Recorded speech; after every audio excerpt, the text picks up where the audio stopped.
When I first saw the old mountain home listed online, it didn't look like much. The photos were grainy, the roof looked like it had been punched by a dozen storms, and the porch leaned like an old drunk trying to stay upright. But there was something about it, something that pulled me in. Maybe it was the view in the background, the tall, snow-capped peaks, the whispering pine forest that wrapped around the valley like a secret, or maybe it was just the idea of finally having a place that was truly mine. I'd spent years working construction jobs across the country, saving every spare penny.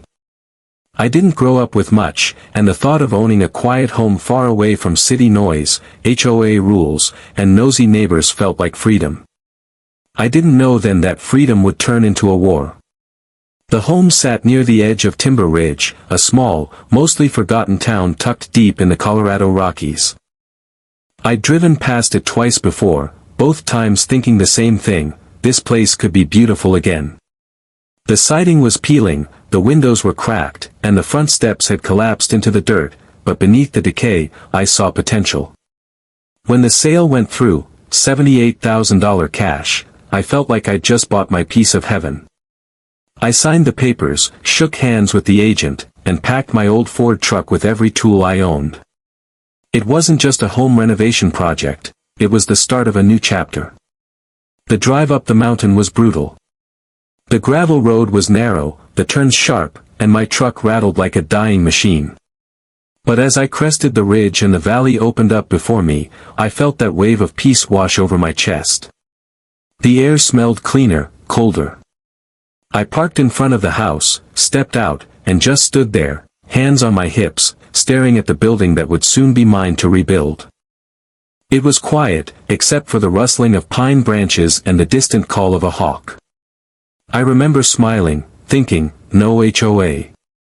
No neighbors. No problems. I couldn't have been more wrong. The first few days were nothing but hard work and silence. I cleared out old debris, hauled off broken furniture, and patched holes in the roof. The previous owners had abandoned the property years ago, so it had become a nesting ground for raccoons and squirrels. But I didn't mind the work, it was honest.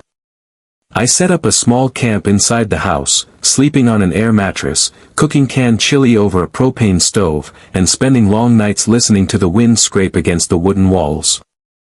I liked it that way, raw, quiet, mine. It wasn't until the fifth morning that I noticed something strange. When I stepped outside with my coffee, there was a white SUV parked halfway up the drive. A woman stood next to it, her arms crossed, her lips pinched tight. Behind her, two kids, maybe teenagers, leaned against the car, both looking at me like I'd stolen something. The woman had that kind of presence you could feel before she even spoke, the kind of suburban confidence that didn't belong in the mountains. Her clothes were too clean, her hair too perfect, and her eyes sharp as glass. I set my coffee down slowly, wondering if she was lost. "You're trespassing," she said flatly, pointing at the porch. "This is private property." I blinked. "Ma'am, I think you're mistaken. I bought this property 2 weeks ago." "You might be looking for," she cut me off. "No, you're mistaken. My parents owned this home for 30 years. My mother passed it down to me. I don't know what kind of scam you're running, but you need to get off my land." That was the first time I met Karen. I laughed nervously, thinking it was some misunderstanding. "Look, I can show you the deed. I've got the paperwork in my truck." I walked over, pulled the folder from the glove box, and flipped it open, holding it out to her. "See? Signed and notarized. I bought it directly from the bank. It was a foreclosure." She didn't even look at it. "That's fake," she said coldly. "My family built this house. My father and I used to come here every summer. You can't just buy someone's home." Her words didn't make sense, but the way she said them made the hair on my neck stand up. It wasn't shock or confusion, it was entitlement. The kind of entitlement that doesn't question reality because it believes it owns reality. "Ma'am," I said, trying to keep my voice calm, "this house was abandoned for years. The county records show, again, she cut me off. "You're not listening. You need to leave before I call the sheriff." Now, here's the thing, I'm not the kind of man who likes conflict. I've seen my share of loudmouths on job sites, and I learned early on that the best way to deal with people like that is to stay calm. So, I smiled politely and said, "Call whoever you need to. I'll be right here when they arrive." She glared at me for a long second, then turned sharply toward her car. "Come on, kids," she snapped, and they got in. The SUV reversed down the driveway, kicking up dust as it went. I figured that was the end of it. It wasn't. The next day, when I woke up, there were tire tracks all over my property. Someone had driven up during the night. My front gate, an old metal one I just welded back into place, was broken again, hanging half off its hinges. And on my porch, a cardboard box filled with trash, with a handwritten note taped to the side, "Enjoy your stay, thief." I stared at it for a long time. The handwriting was neat, too neat, and that word thief hit me harder than I expected. I'd worked my whole life for what I had. Every nail, every dollar earned with sweat and busted knuckles. And now someone I didn't even know was accusing me of stealing. I took the box, dumped it in the burn barrel, and decided to ignore it. But ignoring Karen was like ignoring a storm on the horizon. You might pretend it's not coming, but when it hits, you'll wish you'd prepared. 3 days later, she came back, only this time, she didn't come alone. There were 2 trucks, both loaded with furniture, and a moving van parked right behind them. I was on the roof, replacing shingles when I heard the engines. When I looked down, I saw her, hands on hips, barking orders at 2 men who looked like they'd rather be anywhere else. Her kids were unloading boxes, carrying them straight up the porch like they owned the place. I climbed down the ladder and shouted, "Hey! What do you think you're doing?" She didn't even look surprised. "Moving in," she said simply. "Like I said, this is my property. You can't just," I started, but she raised her hand like a stop sign. "Save it," she said. "You've got 2 choices, pack up your junk and leave peacefully, or I'll call my lawyer and have you arrested." I could feel the blood pounding in my ears. "Lady, I don't know what game you're playing, but I own this house. I have every legal right to be here." She smiled, that smug, calculated smile that only people who've gotten away with things before ever wear. "We'll see about that." That day, she and her family moved into my home. They took the downstairs bedrooms, shoved my tools into the hallway, and even put their name on the mailbox. When I told them to leave, Karen simply said, "If you touch me or my kids, I'll have you arrested for assault." She even called the sheriff herself, and when he showed up, things only got worse. Sheriff Daniels was a tall man with gray hair and a face that looked like it had seen too many mountain winters. He listened to both sides, flipping through my deed papers, nodding along, then turning to Karen as she handed him some faded documents of her own. "My father's will," she said proudly. "This house was promised to me." I could see the confusion in his eyes as he tried to make sense of it. The problem was, the county records were a mess, the previous owners had defaulted on taxes, and there'd been a few ownership disputes in the past. He couldn't decide on the spot who was telling the truth. So he did the one thing I didn't expect, he told us both to stay off each other's toes until the issue was cleared in court. "So, what?" I said in disbelief. "She gets to stay here. For now," he said quietly. "Let's just keep things civil." Civil, right. By nightfall, Karen's family had taken over the kitchen and living room. Her son was blasting music on a speaker, and her daughter was decorating the fireplace mantel with old family photos of them in the house, from years ago. I sat outside on the porch, staring at the sunset, my blood boiling but my hands tied. I'd bought a mountain home to fix up and live in peace, but what I got was a territorial war with a woman who believed the world owed her everything. And I wasn't about to back down. That night, I didn't sleep a wink. Every creak of the floorboards inside the house sent a fresh wave of anger rolling through me.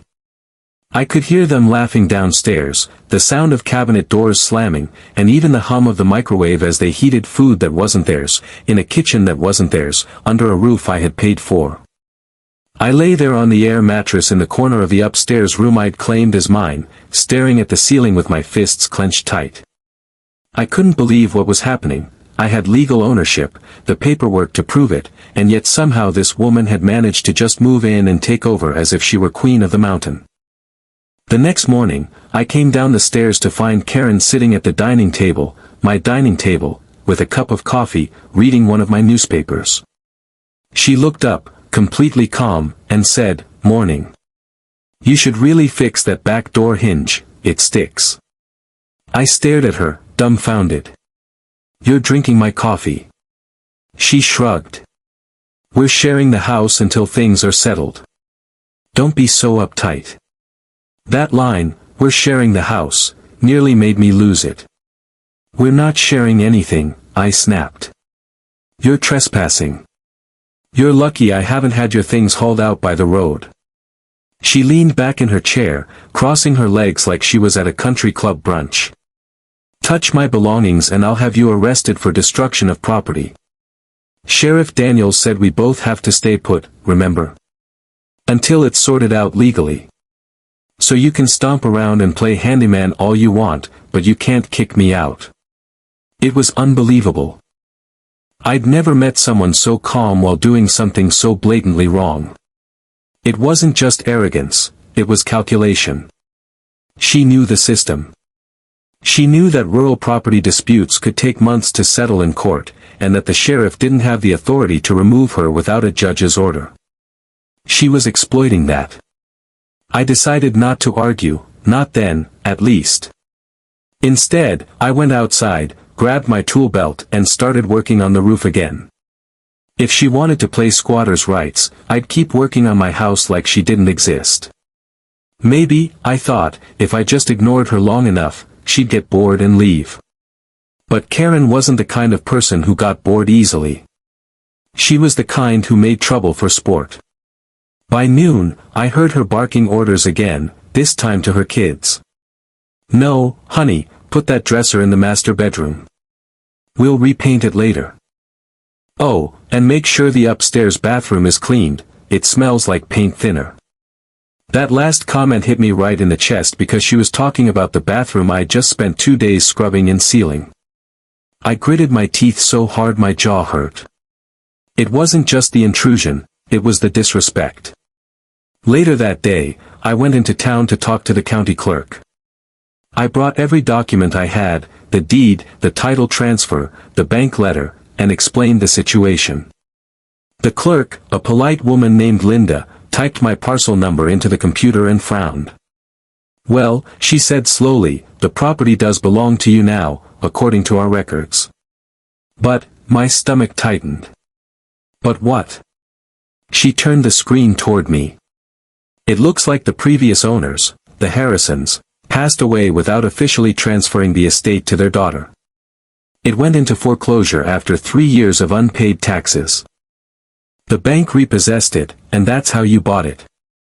"Right," I said, pointing at my paperwork. "So, legally, it's mine." She nodded. "Legally, yes. But if the daughter, this Karen Harrison, claims there was an inheritance issue, she might be trying to contest the foreclosure. That's a civil matter, not criminal. Which means it has to go through court. Which means she can stay there," I muttered. Linda sighed. "Until a judge rules otherwise, yes." "I'm sorry, sir." I thanked her, even though it felt hollow. Driving back up the mountain that evening, I felt something I hadn't felt in years, helplessness. I'd built my life on hard work and fairness, on the idea that if you paid for something, it was yours. But now, I was realizing that sometimes, the system didn't care about what was right, just what was documented. When I got home, my worst nightmare had gotten worse.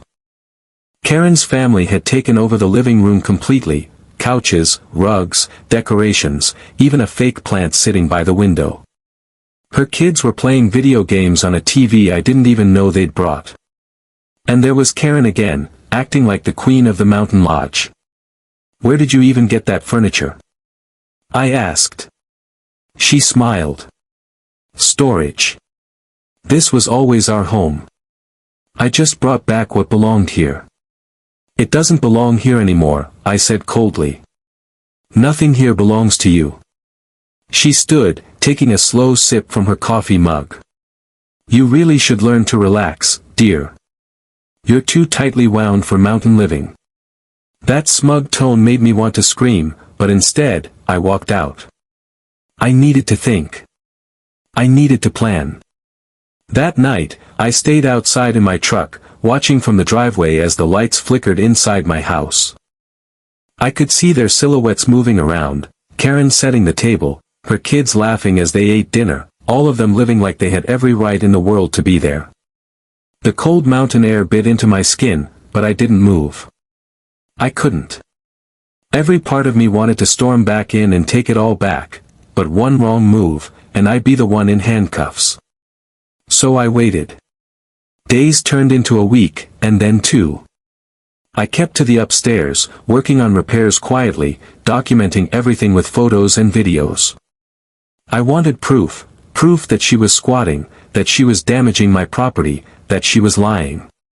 She didn't know it, but every time she rearranged something or yelled at her kids for spilling something on the floor, I was recording. I even set up a small security camera by the front door. Then, one night, I heard her talking on the phone. I was fixing a pipe under the bathroom sink when her voice carried through the floorboards. "No, listen, I told you, the deed's in his name, but that doesn't matter. The sheriff said he can't evict us without a court order. And by the time that happens, we'll already have the paperwork started. Dad's will clearly said I was supposed to get the property. The bank messed up, not me." A pause, and then she laughed softly. "Oh, trust me, I'm not going anywhere. If he wants me out, he'll have to drag me out himself." I gripped the wrench so tightly it nearly bent. That was the moment I knew, she wasn't confused. She wasn't mistaken. She was scheming. Over the next few days, Karen started pushing boundaries even further. She began introducing herself to the few people who lived down the ridge, telling them she was the rightful owner. She told them I was a con artist who had faked bank papers. And the worst part? Some of them believed her. One old man even stopped by one morning to ask what was going on, clearly uneasy about who to trust. Karen had charm when she wanted to. That fake, sugary kind of charm that fools people who don't look too close. By the 3rd week, she'd even changed the mailbox back to Harrison. That one hit me hard. It was a small thing, but it was like she was erasing me from my own home, one step at a time. That's when I decided to fight back, not with anger, but with patience. I started making calls. I hired a local real estate attorney named Mark Reynolds, a no-nonsense guy with a reputation for handling property disputes. When I explained the situation, he didn't even sound surprised. "You'd be amazed how often this happens," he said. "People think because they used to own something, they still do. Or they try to take advantage of gray areas in the law. Don't worry, we'll get her out. But it's going to take time." "How much time?" I asked. He sighed. "Maybe a few months, maybe longer. Depends how aggressive she is." A few months. The thought made my blood run cold. I couldn't live like this for months, half a home, constant tension, and unwanted family squatting like parasites. But I didn't have a choice. So, I made my peace with patience. I fixed the plumbing. I replaced rotten boards. I insulated the attic. I worked quietly, methodically, and every day, I watched Karen. She'd strut around the property like she owned it, watering plants, hanging wind chimes, even yelling at me once for making too much noise with my power saw. And every time, I just nod and say nothing. Because I was collecting ammunition, not bullets, but evidence. Weeks passed. Then, one morning, I came home from a supply run and found something that nearly made me drop the grocery bags. There was a "for sale" sign on my property. My property. Karen was standing in the yard, phone in hand, taking pictures of the house. "What the hell is this?" I demanded. She smiled like she'd been waiting for that question. "Just testing the waters. If you're going to drag this through court, I might as well list it. Maybe a nice family will make an offer before you lose your little case." "You can't sell my house," I said. "Maybe not legally," she said with a shrug. "But that never stopped the bank from selling what wasn't theirs, right?" I took a deep breath, forcing my voice to stay steady. "You're out of your mind." "Maybe," she said sweetly. "But I'm not leaving." That was the day I realized this wasn't just about property anymore. For Karen, this was about power. She wasn't trying to reclaim a childhood home, she was trying to control, to dominate, to win. And I was done playing nice. That night, I emailed my lawyer every bit of footage I had, the recordings, the photos, even the audio of her admitting the house was legally mine. Mark wrote back immediately, "This is gold. Keep collecting. We'll file for a writ of possession next week. Once that's approved, the sheriff will have no choice but to remove them." For the first time in weeks, I felt hope. But hope doesn't last long when you're dealing with someone like Karen. Because the moment she realized she was losing control, she decided to strike back in the most unpredictable way possible. The first sign that things were about to spiral out of control came early one morning.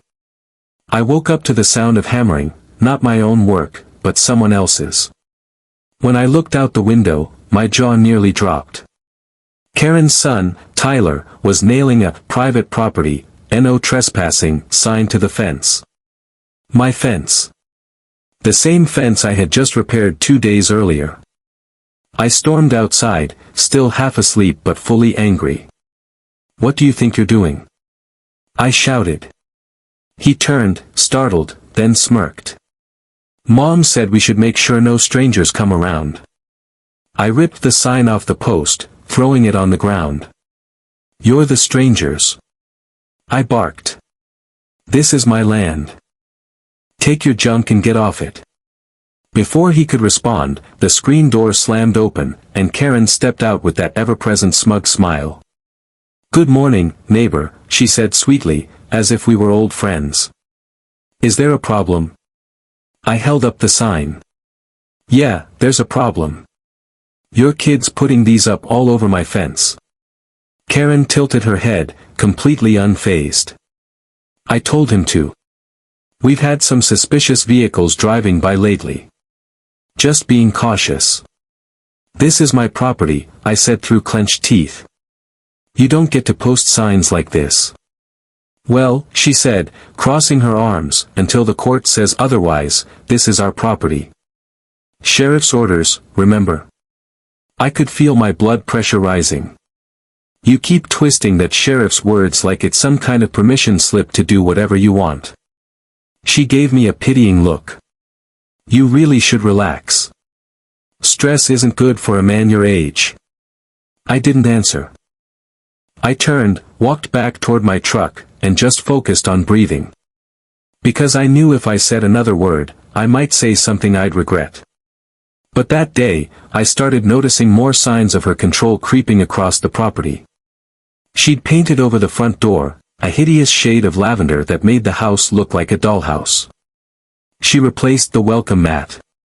She hung wind chimes on the porch and even installed a family name plaque above the steps that read the Harrisons, since 1989. It was like she was rewriting history right in front of me. I documented every bit of it. Photos, videos, time-stamped records. My lawyer told me to stay calm and keep gathering evidence.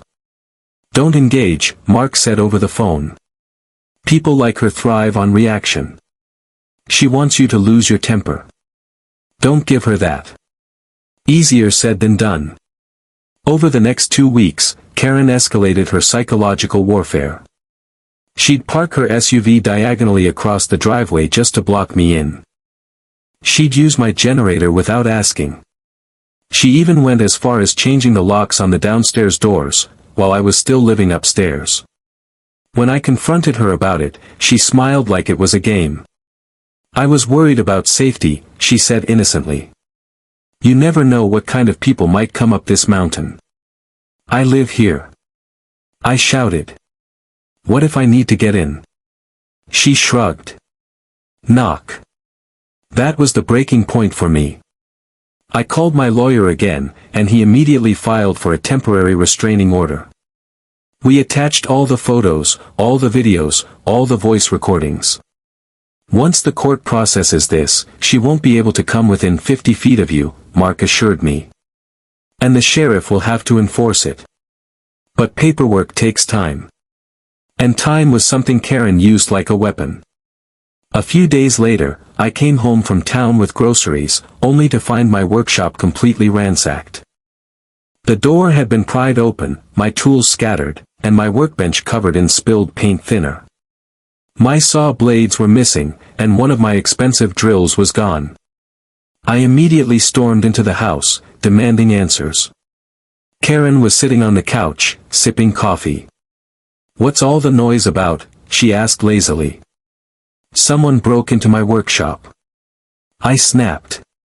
My tools are gone. She blinked, feigning surprise. Oh no. That's awful. Maybe you should keep it locked next time. It was locked. Well, then maybe you should ask around, she said with a smirk. Maybe one of the locals didn't appreciate all your construction noise. I stepped closer, glaring. You took them, didn't you? Her smile didn't fade. Be careful with your accusations, dear. Slander's a serious offense. I wanted to explode. Instead, I turned and walked out, fists shaking, heart pounding. I felt powerless in a home that was supposed to be my sanctuary. That night, I slept in my truck again. I didn't trust them anymore.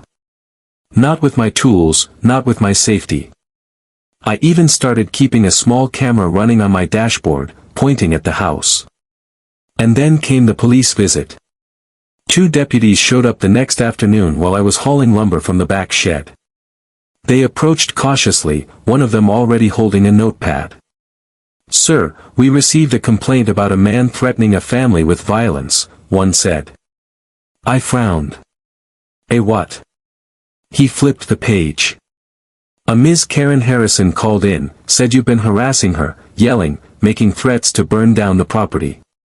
I laughed out loud, not because it was funny, but because it was so ridiculous.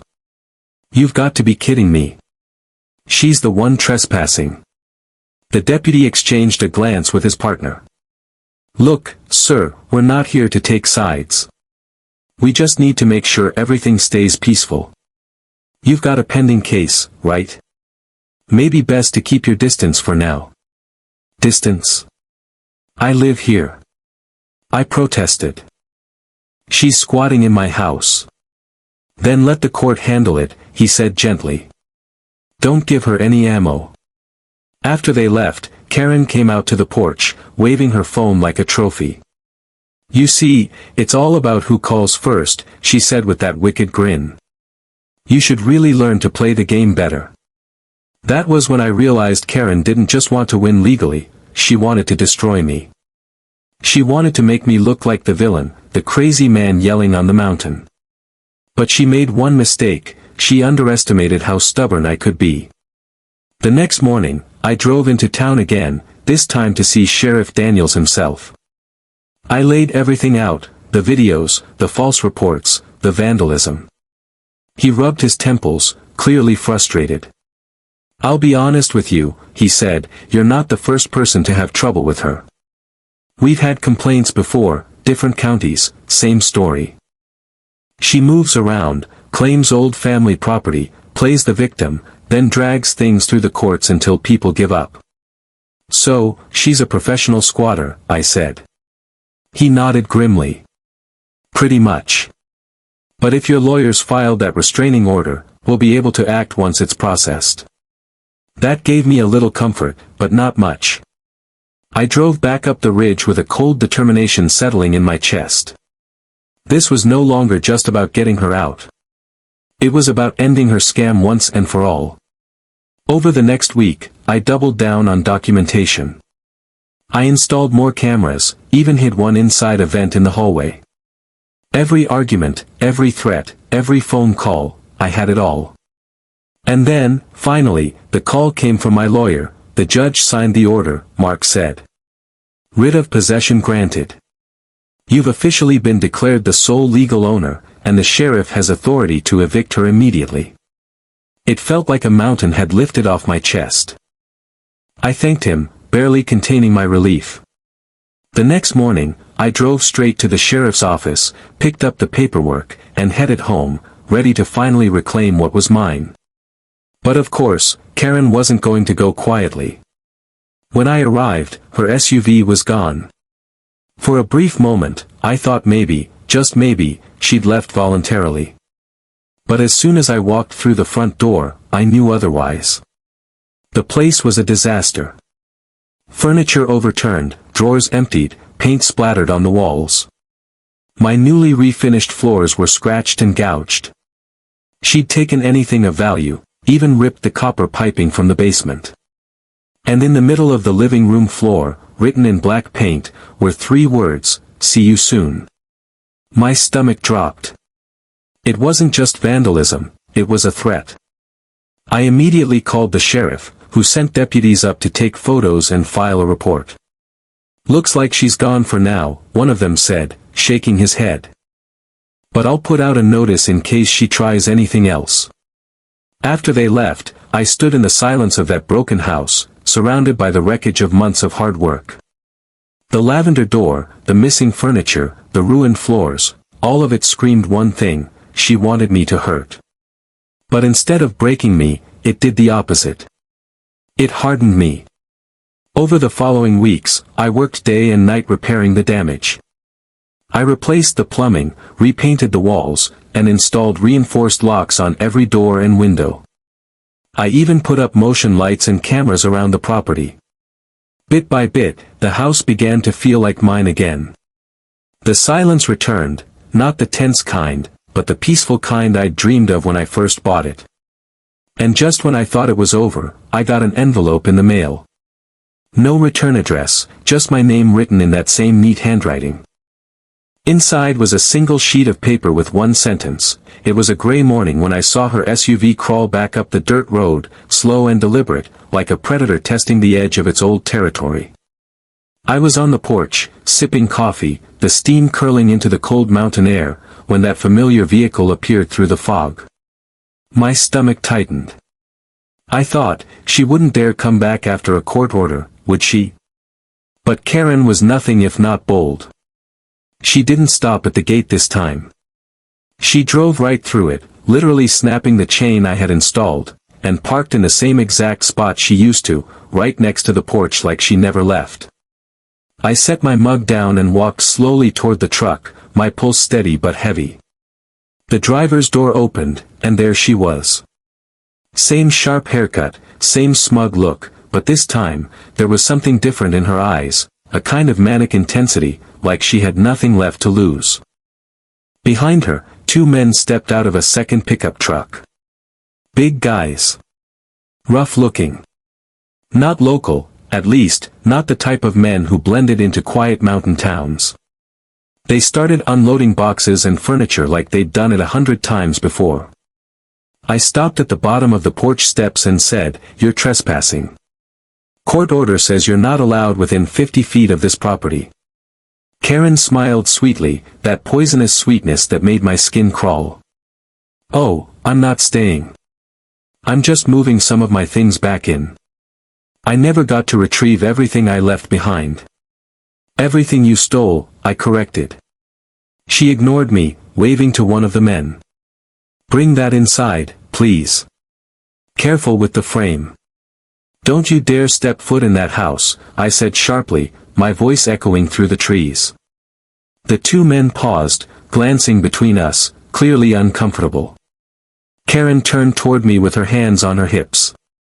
"You can yell all you want," she said. "But until the sheriff gets here, I'm just getting my belongings." "You have no belongings here." She laughed softly. "That's where you're wrong, dear. You never changed the property insurance, did you? My name is still listed as a previous resident. That gives me permission to reclaim personal items." That was nonsense, and she knew it, but it didn't stop her from acting like it was gospel truth. I pulled out my phone and started recording. "I'm warning you right now.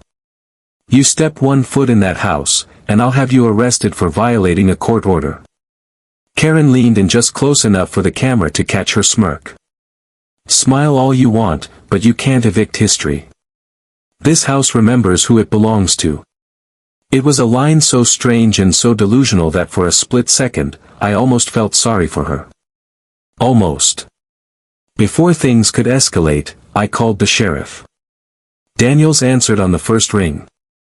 "She's back?" he asked, already exasperated. "Yeah, and she's brought backup. I'm on my way."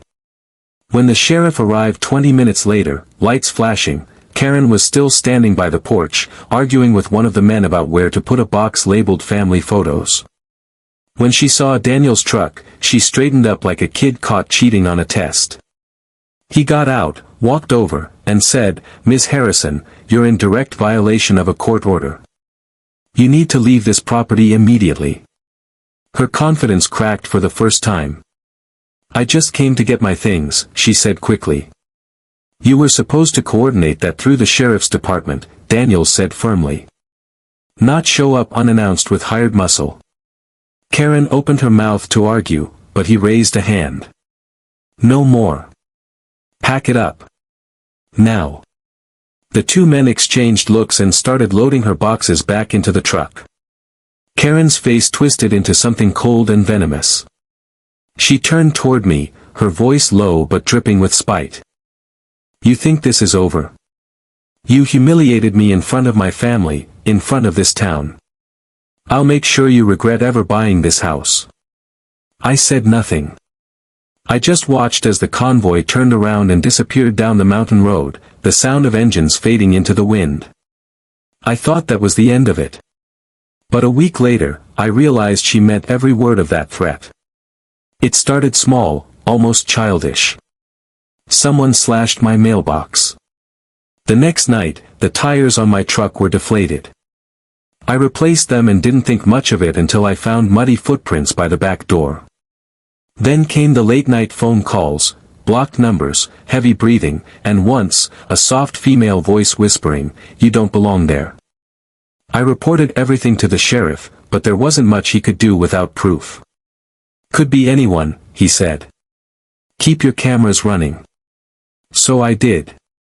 I installed more cameras around the perimeter, even put motion sensors near the driveway. And sure enough, one night around 2 a.m., the alert started pinging. I opened the feed, and there she was. Karen, in a hooded jacket, walking across my property with a flashlight, her face half hidden but unmistakable. She was carrying something in her hand, a gas can. My blood ran cold. I jumped out of bed, grabbed my phone, and called 911. By the time deputies arrived, she was gone, but they found the can near my shed, half empty, the smell of gasoline strong enough to sting my eyes. That night, I didn't sleep. Not out of fear, but fury. I had tolerated her lies, her games, her invasions, but arson. That was a new line crossed. The deputies filed an official report and marked it as attempted vandalism with intent to damage property. It wasn't enough to arrest her immediately, but it put her under watch. Daniels promised, "She slips up again, she's done." I believed him. But Karen didn't slip up, she escalated. 2 weeks later, I woke to find one of my security cameras smashed to pieces. The wires were yanked out, and near the fence, carved into the wood with a knife, were 3 words again, "See you soon." That phrase sent a chill straight through me. It wasn't just a threat anymore, it was an obsession. I started noticing more oddities around the property, my mail missing, food disappearing from the porch cooler, faint footprints leading into the woods. It felt like I was being watched. One evening, just before sunset, I caught movement near the tree line. I grabbed my binoculars and scanned the area. For a second, I saw a flash of movement, a figure ducking behind a pine. Then another. She wasn't alone. That night, I set up a hidden trail camera facing the woods. The next morning, when I checked the footage, my stomach turned. There were 3 people in the video, Karen and the same 2 men from before. They were camping just 50 yards into the forest, using my property line as their hideout. I called the sheriff immediately, sending him the footage. "She's squatting again," I said. Daniels didn't waste time. "Stay inside. We'll handle it." An hour later, multiple deputies arrived and hiked into the woods. They returned with Karen in handcuffs, screaming about stolen legacy and corrupt courts. One of the men tried to resist and got tackled. Watching her being led away in cuffs was the first moment of true peace I'd felt in months. She was charged with trespassing, vandalism, and violation of a restraining order. The men were charged as accomplices. My lawyer called me that night, his voice lighter than I'd ever heard it. "Congratulations," he said. "You just survived a living nightmare." I wanted to believe it was over. I really did. But deep down, I knew people like Karen didn't just fade quietly into the background. They left scars. Over the next few months, I focused on rebuilding, not just the house, but myself. I finished the renovations, replaced every broken window, and restored the porch to its original glory. I even planted a small garden in the backyard, something peaceful to remind me of why I bought the place in the first place: solitude, simplicity, peace.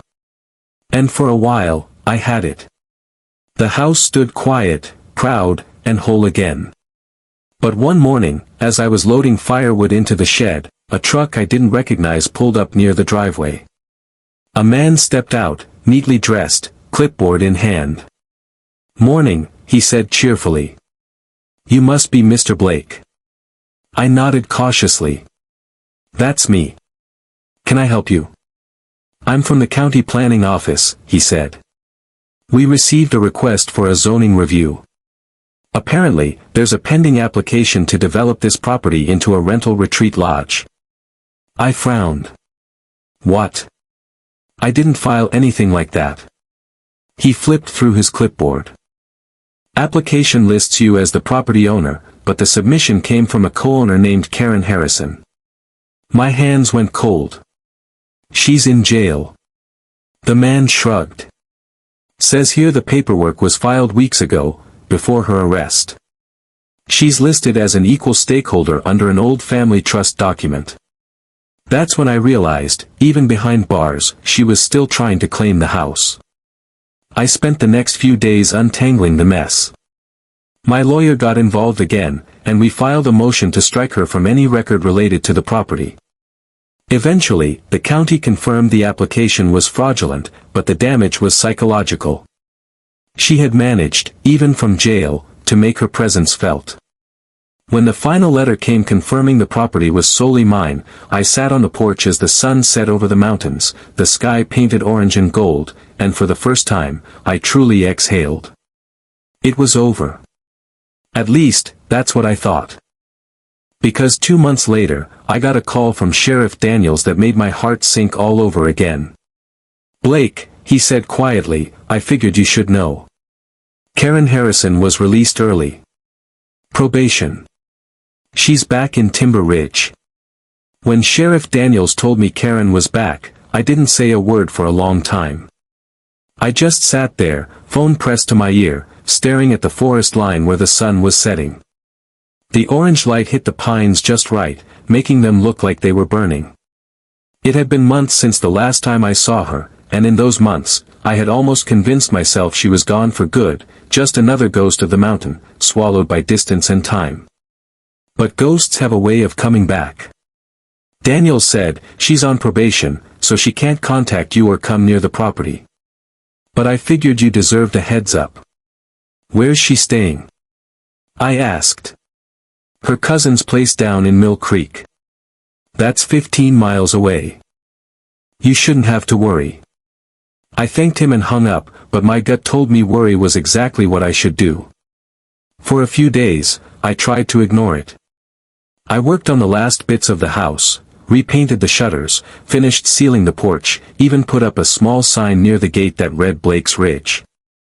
I wanted to reclaim my home, name it as mine once and for all.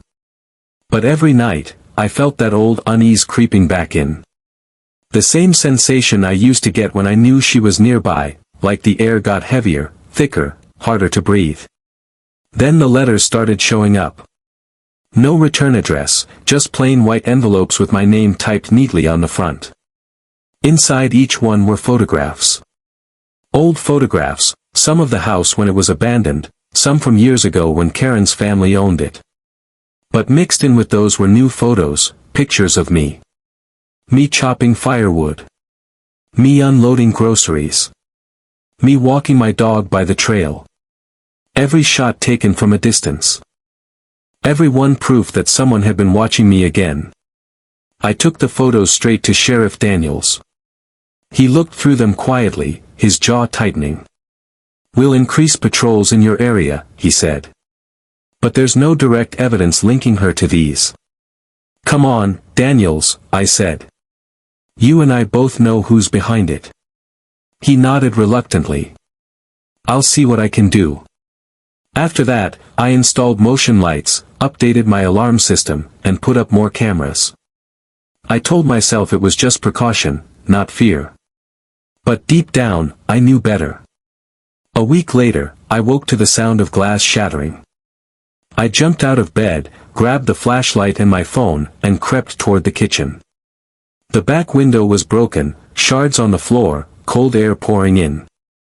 And in the middle of the kitchen, sitting neatly on the counter, was a single photograph.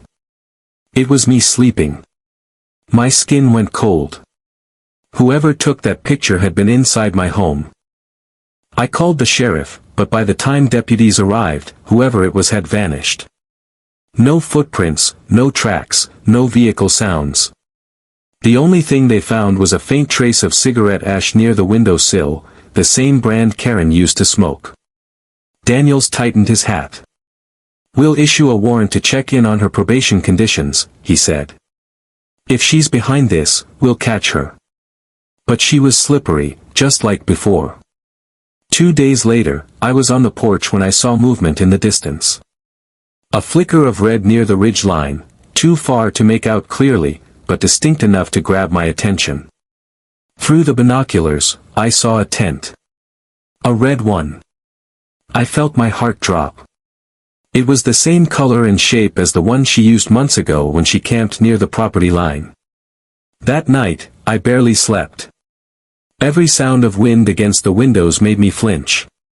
At one point, I thought I heard footsteps outside, soft, deliberate, moving just beyond the porch. The next morning, I hiked up toward the ridge, following the faint trail that led behind my property. When I got to the spot where I'd seen the tent, there was nothing there, just a small circle of ash where a campfire had burned. And right in the center of that ash pile lay a burned photo frame, the same one she'd once claimed was a family heirloom. That was when I realized this wasn't just obsession anymore. It was revenge. That night, I called Daniels again. I think she's out there, I said. Watching. Waiting. He sighed heavily. I'll send a patrol to sweep the area, but we can't arrest her without proof she's violating probation. Proof. That word haunted me. The next few days were quiet, eerily quiet. No more letters, no strange noises, no signs of anyone near the property. For a moment, I thought maybe she'd given up. Then came the fire.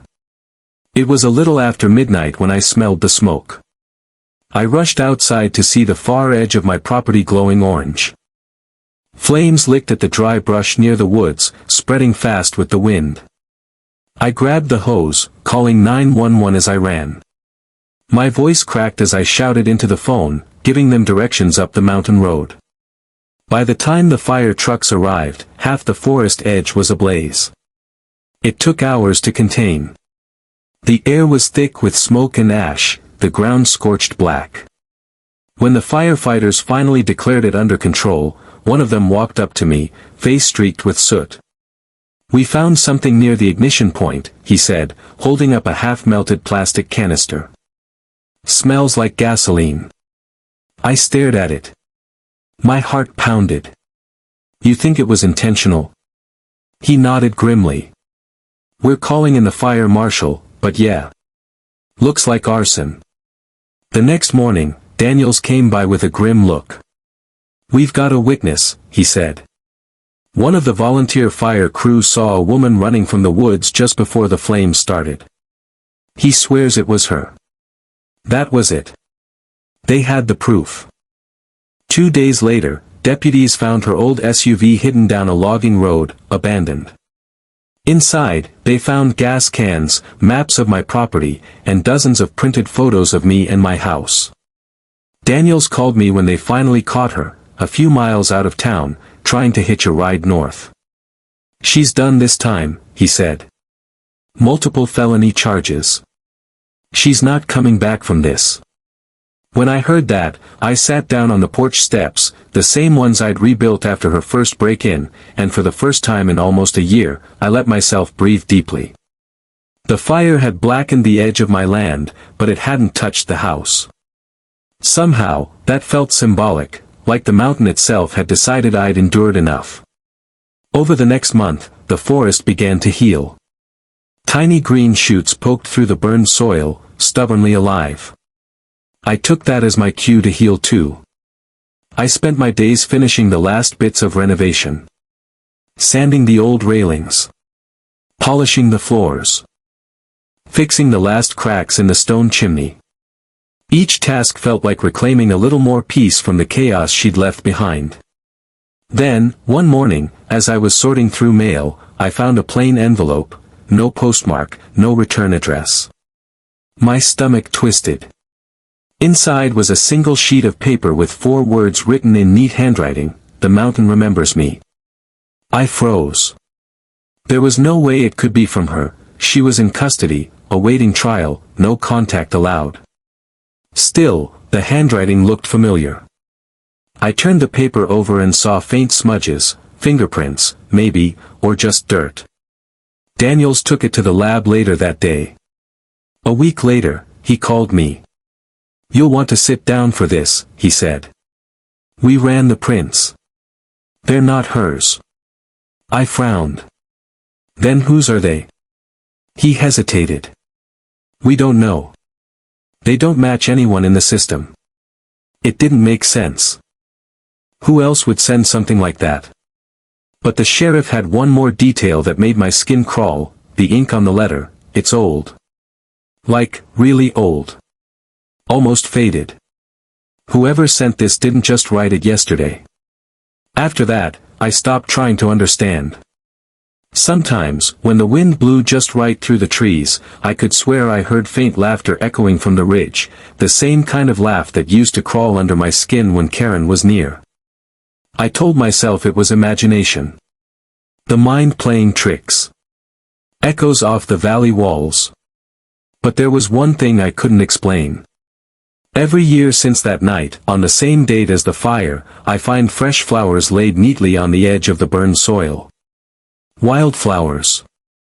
Yellow and white. No footprints, no sign of anyone coming or going. Just the flowers. Maybe it's a neighbor.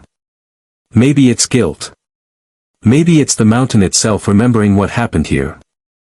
All I know is, I finally learned the truth that Karen could never accept: this house doesn't belong to anyone. We just borrow it. The mountain was here long before us. And it'll be here long after we're gone. As for me, I still live here. Still fix things when they break. Still sit on that same porch with a cup of coffee every morning, watching the fog roll through the pines. And sometimes, when the sun hits the trees just right, I catch my reflection in the window, and for a split second, I swear I see her standing behind me, smiling that same hollow smile. But when I turn around, there's nothing there. Just the mountain, quiet and endless, watching over me like it always has.